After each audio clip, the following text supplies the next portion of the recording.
Desiree Dorion on Native Americana Audio Cafe.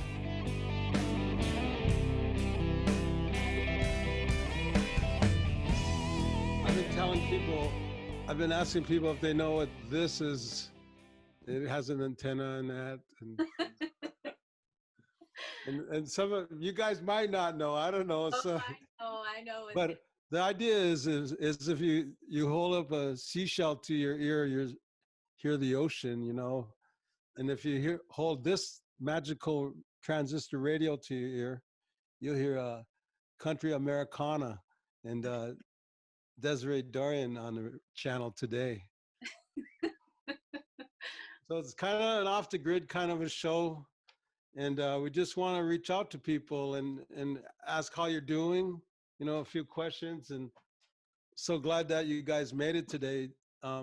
Des, you want to introduce yourself and maybe you're a guitar player today? And yeah, for sure.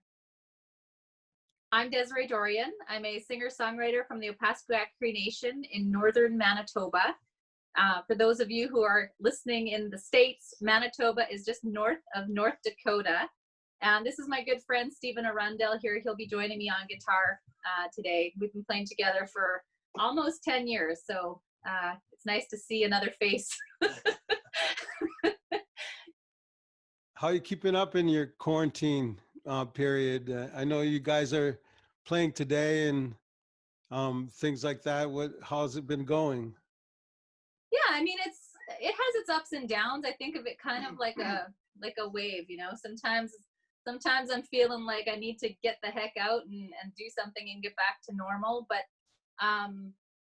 the introvert in me is actually enjoying, you know, spending some time by myself and spending some time with my family and, you know, enjoying some walks out in nature and enjoying some of the outdoors and that stuff. So, yeah, I mean, it has its ups and downs.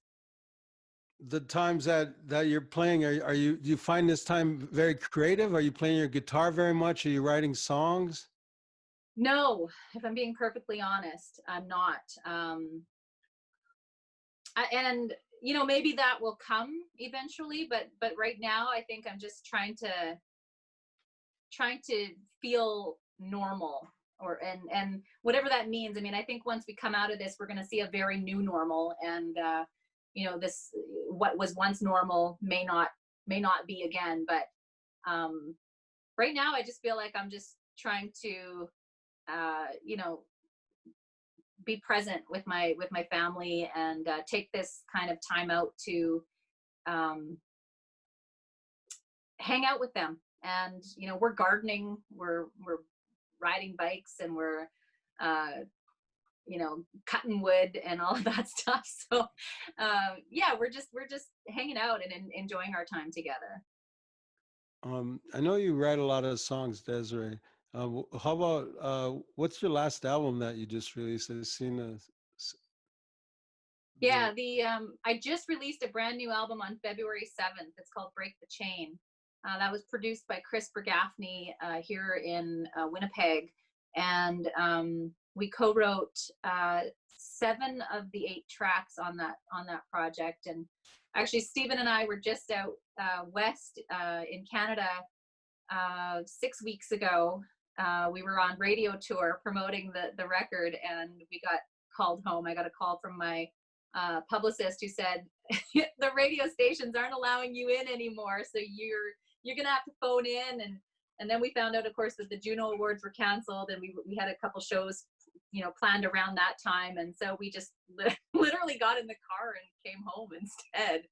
So it's yeah, so I mean, you know, a lot of but for everybody, we're all in the same boat, and you know, all of us musicians are feeling, you know, I think more or less the same. All of our shows are canceled, and we're all just kind of staying put and trying to make the best of it. So what do you do? Well, we're glad to have you here, Steve. It's good to. What kind of guitar are you playing today? It's an older Martin. Yeah, it's 1986, I think. I bet it sounds sweet. Maybe you guys could play us a song from that album. And yeah, sure. We'd love to hear a live song here today. Yeah, let's do it. All right. Why don't we start with Pretty Poor, Pretty Proud? This is a song, Keith, I grew up on the north edge of Riding Mountain National Park in central Manitoba. My mom was a single mom, and we were raised in about a 650 square foot home. And she worked real hard to, make a life for my sister and I. So that's where the inspiration for this song came from. It's called Pretty Poor, Pretty Proud.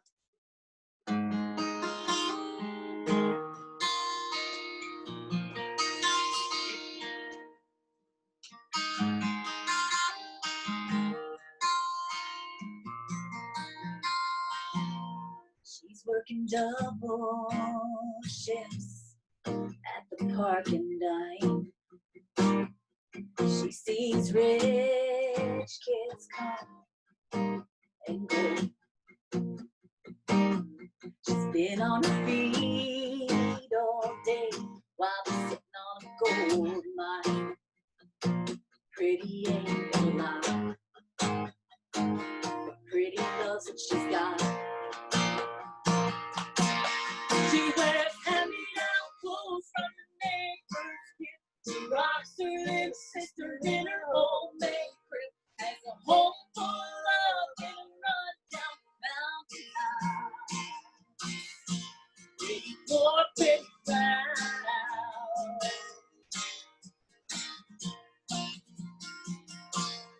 Her daddy called her pretty since the day she was born. And she sure lived up to her name. But all them boys of summer tried to treat her like a whore. Pretty don't gonna lie, she will never be fine. She wears hand-me-down clothes from the neighbor's kid. She rocks her little sister in her homemade crib. Has a home full of love in a run-down mountain high. Mama always said, wear a smile on your face. Hold your head up high, don't you ever complain. Work for what you got, pretty girl, or you gonna die. Pretty poor, pretty proud.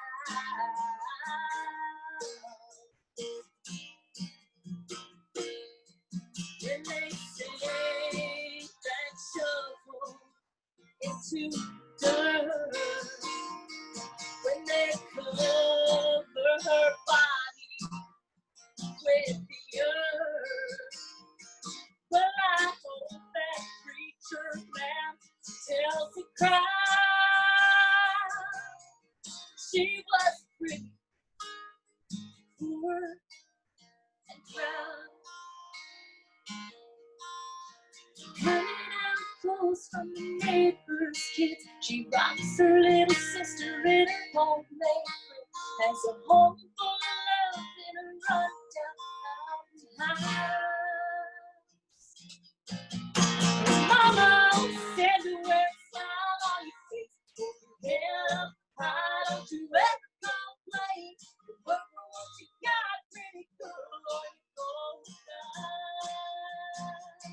Pretty poor, pretty proud. Oh, oh, pretty poor, pretty proud. Oh, oh, pretty poor, pretty proud.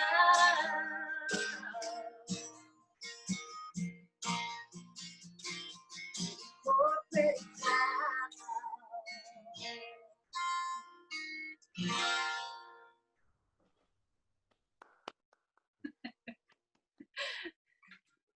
I had to put my sunglasses on. It's a cool meter that I have on the show. And I had to put it on even before that, like the second note on the guitar, it made me put it on. That was some nice riffing. That was some nice guitar riffs. And Desiree, that was some, you wrote a complicated bridge and a middle eight, and pretty sophisticated songwriting, and you're taking a very simple subject about pretty poor, pretty proud. Tell me about your songwriting process. I guess that's kind of what's unfolding here. Yeah, well, you know what? It's different every time. I really like to co-write, and so I think over the years, when I released my first album when I was a kid, you know, I wrote every song by myself, and they weren't like they were decent for being 13 years old and writing songs, but for me personally, I found that co-writing with people and collaborating with people has made me a better writer, and so um, I'm a little more hard on myself, I would say, or a bit more critical of my work. I think if I'm going to release something that I've written just on my own, and so I generally will like to take ideas that I've got to someone that I know and want to work with, and try and turn it into something better. And so that's kind of my process now. And I mean, it's different every time. Sometimes I'll have just a melody in my head that is stuck there, or sometimes I'll have lyrics with no melody at all, and it just depends on how that song is flowing through me. Well, I liked it. I think they talk, when they talk about a criteria of a song, is like they say, is one, is it entertaining? Does the song entertain you? Another layer is it philosophical? Does the song reach philosophical levels? On another level of criteria is spiritual. Is it have a spiritual level of worthiness or valid? And the fourth level is metaphysical. um, does that song have universal appeal? Like, well, you could have wrote that song about my mom, or Steve's mom, Yeah. or anybody's mom. And so, like I can really recognize the thing, and I'd say continue, in this quarantine period to keep on writing songs. And we got to start somewhere. The dialogue has to start again. How are we going to open up the music business? Like Yeah. how are we going to do it? And it's almost like we can make kindling, though. We can continue to kindle songs and collect our wood pile and things like that. Yeah, yeah. I like that metaphor. I can relate to wood piles.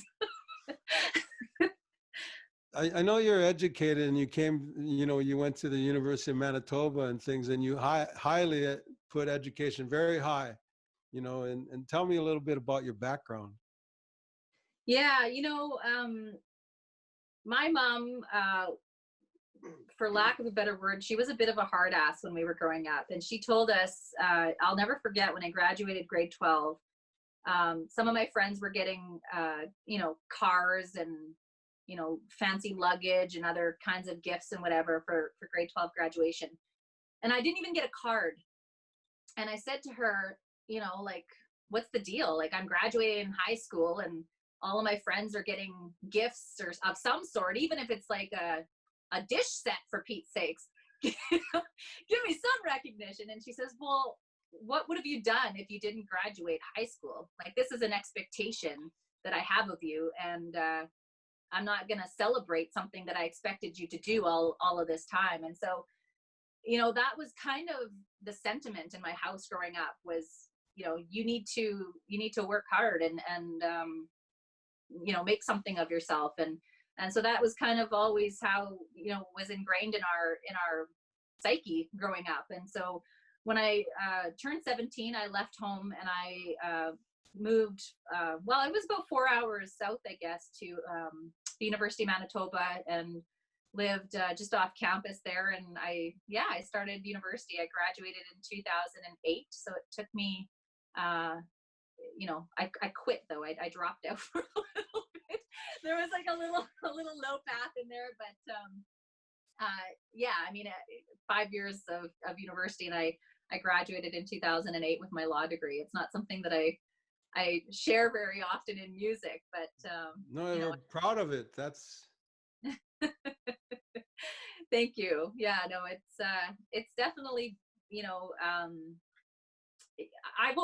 I think of people in the legal field as being helpers, and I think that was what really drew me to that profession, was wanting to help people and wanting to solve problems. And Stephen will attest to that sometimes I can be a little bit too much of a helper, and like, it's like, back off, you don't need to solve every single problem. So yeah, no, it's I mean, you know, and for me it's been a really good balance. It allows me to be creative, and I can bring my creativity to my work on a day-to-day basis, and you know, and figuring out creative ways that I can help people um go about their, you know, so that they can leave my office and you know, be better humans, and move on with their lives, and hopefully get them back on the right path. So How about you, Stephen? What's your background? Oh man, just this mostly. Yeah, I've worked with Des for a number of years, 10 years. When I say our genre of music is Native Americana, and I told Des that in Canada it's called Native Canadiana. Canadiana. Yeah, exactly. And you seem to be very versed in music and backgrounds, and playing country music, and probably play the blues and rock Oh and yeah, roll. yeah, a lot of country, a lot of blues. Yeah. I think it's so important to have a country artist on, such as Desiree today, and what she's doing, and singing for all the young women here in America. You know, giving that strength. And I remember we did a show. I think it was back in the '90s in Mystic Lake, and she was up and coming singer, and she sang, and she made quite an impression. You know, and to see her still at it, it's the real deal. So I really appreciate that, and the support that you're giving her and her family, her children, and we just love her out here, you know, and we like to hear more from you guys. And so, how about, do you have another song, or is that yeah, we'll do one more for you, Keith. But we should tell that story though. You know, when we played at Mystic Lake, that was for the Native American Music Festival. I Yeah. still have the lanyard actually, so I know that was from 2002. I was 18 years old, and I was so scared to not only cross the border, because I don't think I had even been to the United States maybe once in my life at that point, and go to a hotel resort that I had no idea where it was. It was miles and hours away from home. And you and I hadn't met. Of course, I had known of you and known your music at that time, but I hadn't met you. And I think I had a credit card at that time with a $500 limit. And I knew because I wasn't 21 yet, I couldn't even rent a hotel room if I needed to. And I was so thankful when I got there, because you took such good care of me. And you know, we had a beautiful room, and I was fed really well and treated really well. And that was a real nice introduction to what a professional gig should look like. Yeah, that was a fun gig, and there was other people there, and we had a good band too, a great country player that I still play with today, named Joe Savage, and he went on. And actually, the 2 full moons ago, we hiked in the desert together. We leave at sunset, Wow. and we go out there a couple miles, and then we walk back, you know, by midnight or something like that. But all the cactuses are lit up. They're almost like blue in some senses, you know, because your eyes can't register with all the light, and it's really a magical thing. But Joe was on that gig too, and it was a great gig, Desiree. And you're a strong singer, and a good singer, and you knew the songs, and you're always a perfectionist. Even today, you know, before we're doing things, you want to know, and I appreciate all kinds of musicians, you know. So that was a good gig. That was a good one, Keith. Yeah. So Yeah. we're gonna do this is a song that I co-wrote with Chris Gaffney, and it was inspired by my family's history and experience with residential school. My grandmother is a residential school survivor, and my dad is a day school survivor. And this is actually the title track of my brand new album. It's called "Break the Chain." And I think whether you have an experience or a story, or you know, a history with residential school or not, most parents, and I'm a mom. I've got 2 little girls, Grace and Natalie. They just want a better life for their kids than the one that they had. And I think anybody can resonate with that message. So this is called "Break the Chain."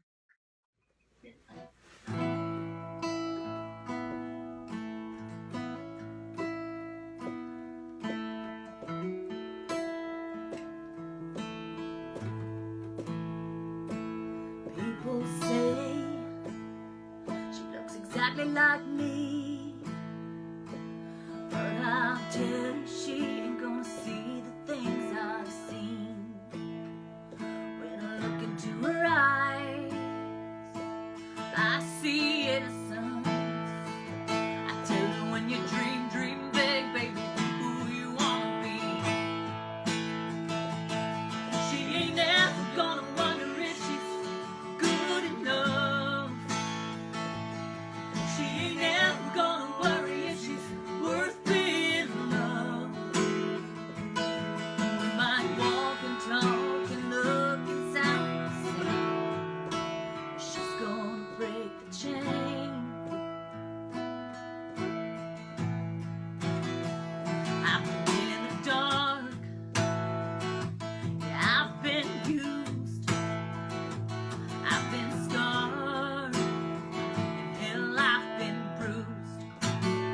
But I'll build a fortress around her heart.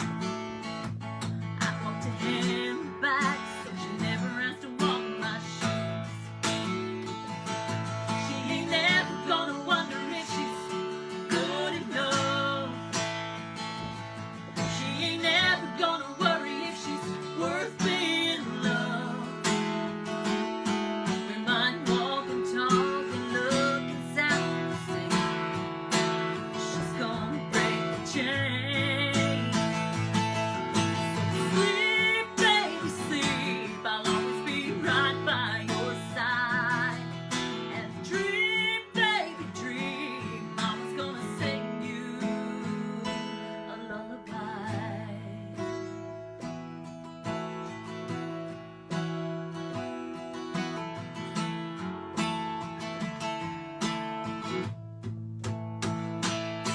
She ain't never gonna wonder if she's good enough. She ain't never gonna worry if she's worth being loved. We might walk and talk and look and sound the same. We might walk and talk and look and sound the same. But she's gonna break the chain. She's gonna break the chain.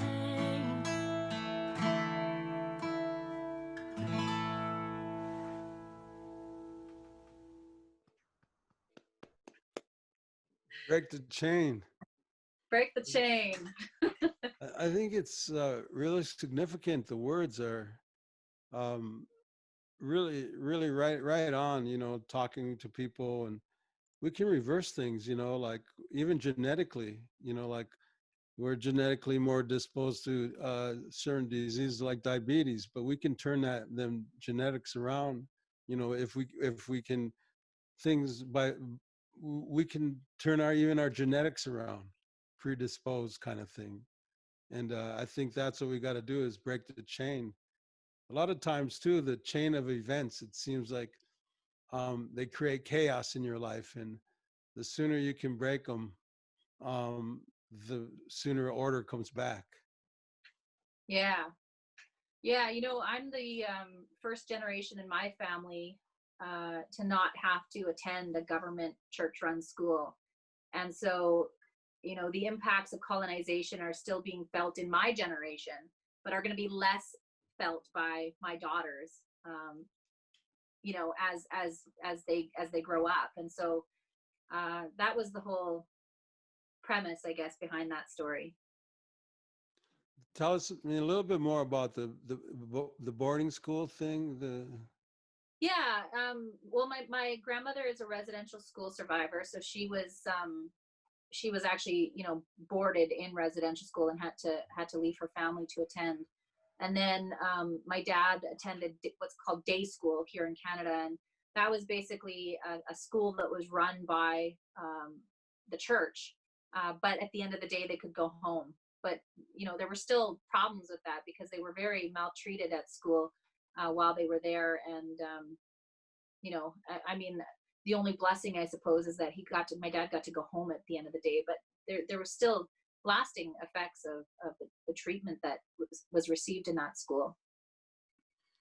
There was a lot of movements, a residential school, a lot of songwriters and people up in the First Nations in Canada. I noticed a big movement. Some of the other movements, the red dress movement, are you do Mm. part of that, Des? Can you tell us about it? I'm not part of it, but certainly I have a lot of friends who are active in that area with missing and murdered Indigenous women. You know, I mean, there's a whole bunch of really important causes and important issues that are being dealt with. You know, really, and actually, a lot of them are being addressed by artists, and I think that's pretty cool. I think the artists have to shine the light, you know, and I always say my guitar is the little brother of the drum. When I used to play guitars like at powwows and things or different places, and I'd one elder told me one time, he goes, you know, you got to treat that guitar like a drum, you know, and so I always say it's the little brother of the drum. You know, you shine light, and maybe you can go where even a drum can't. But truth, it unravels, and not with bells and whistles or hops and frames and things like that. You know, like this program, we're unraveling the truth, you know, and it's going to come out, and and we can tell it in a passionate way, I think, you know. And I'm just going to play a riff on this one. Yeah.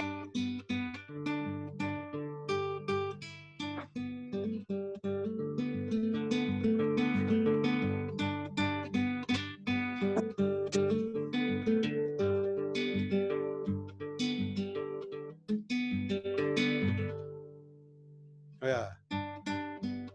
So you can post it.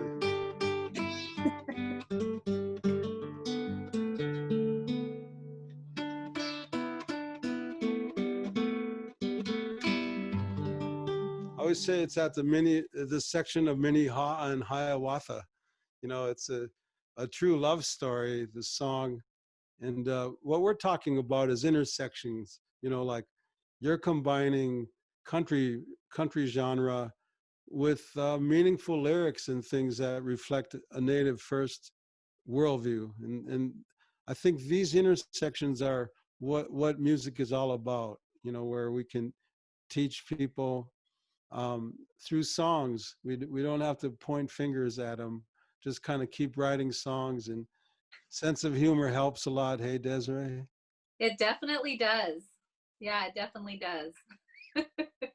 And you know, that's one thing I love. One thing I miss actually about quarantine time, as we're calling it in Native country, um, is laughing with people. Like, you know, you go to any Indigenous music event, and I literally leave, you know, at the end of the day or at the end of the weekend, and my stomach hurts from laughing so hard all weekend long. So yeah, you know, I can't wait to get back, you know, doing some of that work where we can actually, you know, meet face to face with people and, you know, have a good laugh and a good visit. Great visiting today with you guys, and really appreciate taking the time.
What's the temperature like?